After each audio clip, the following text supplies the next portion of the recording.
Salutare lume și bine v-am găsit în Let's Play-ul în care eu îi voi da itemele câștigătorului giveaway-ului.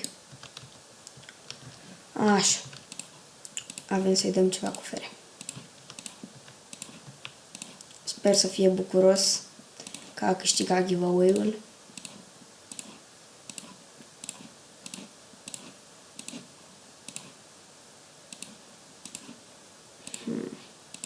Mă încurc.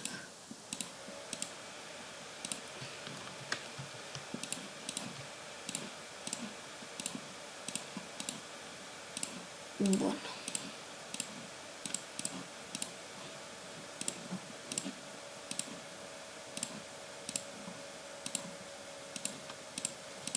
Stai.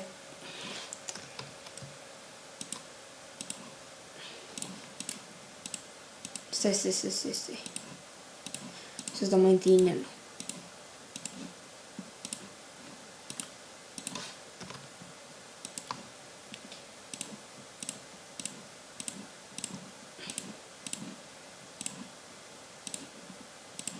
Sunt ceva iteme destul de valoroase. Marmure și mănușă. Trandafirul, cititele. Și acum încep itemele ca lumea. Ele pe astea mai întâi. Bun.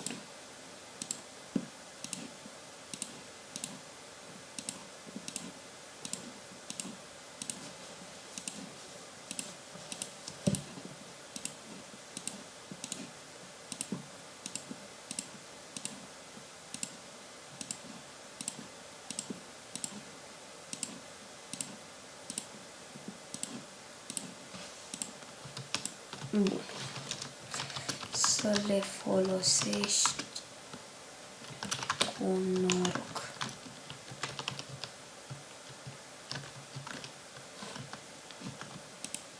Stai să văd dacă mai am ceva în dep. Da, el este în confă, doar că el nu vorbește. Pentru că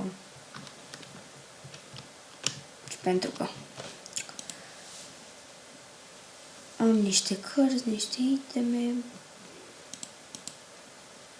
Nu mai am decât pietre plus 4, nu prea am ce să mai dau.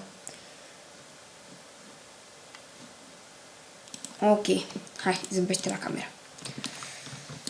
Hai să facem și un print screen.